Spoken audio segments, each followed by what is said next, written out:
Alright, so this is Ed Ball here, author of What I Learned in the Streets and in Prison. And we are on chapter 20 of our lessons. And it is called Keep an Eye on Those Doing Too Much. And what my man say in American Gangster, Frank Lucas said, the loudest person in the room is probably the weakest person in the room. And if a person is doing too damn much, he may be doing too much for it to even be true. You know, is he a lion or is he lying? You know, he may be a damn sheep in a lion's clothing. You know, he got the whole lion's mane, and he done got the, the teeth. He got the roar down pack. You know, he's loud. He's, flamboyant. He's running around. Growling and all that, to where you looking like, man, you might be doing too much, because if you are a lion basically speaks for himself. If you go to that jungle and you see that lion, he probably just gonna be sitting there peeping game. Now, if you see him running around howling and growling, and you might question, like, okay, well, what's going on with this dude? But now on the flip side, some people do so much, you be like, man, he has got to be simple. He's got to be the goddamn Lion King as much, because he done brought all the Lion King characters. He done brought the whole Serengeti, or wherever lions are. He done brought it all. So you're looking like, okay, if he ain't the Lion King, then this dude is a hell of a con artist.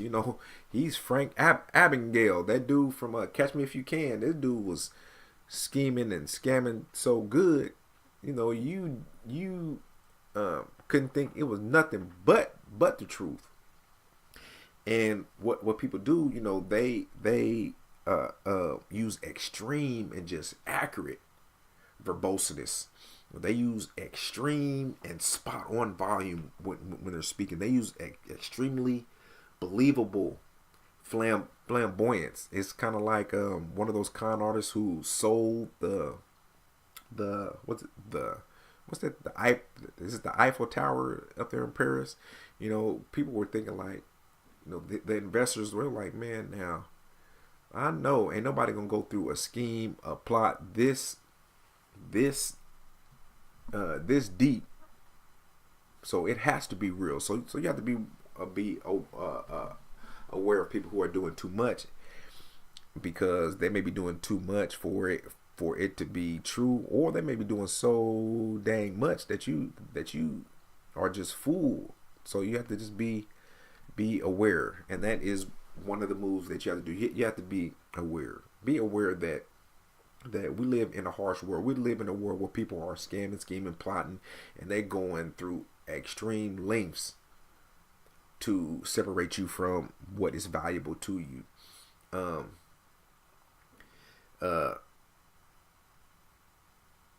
And you have to be informed. You have to be informed about the things that are going on around you. You have to be informed about the things that can happen around you, and you have to be informed about the world that you are in. Like, you have to be aware about the world. You have to be informed also, because if you aren't aware of the crime that is going on around you, for example, then how can you be prepared to not be victimized once you go out into the world around you? So you have to be aware and informed, and you have to be able to basically do basic math in today's world. And you have to be able to put two and two together, because a lot of times these people who are scheming and plotting, man, they're putting 2 and 3 and 2 and 6 together and telling you it's 4, telling you it's 8, telling you, they They're spinning you, and you're not even looking at the logic of it. You're not even putting the two and the two and two together and coming up with four. You know, they're making you believe that 2 and 2 is 10. So you have to be able to do basic math, literally and figuratively, of course. All right, so this is Ed Ball, author of What I Learned in the Streets and in Prison, and we just completed another lesson.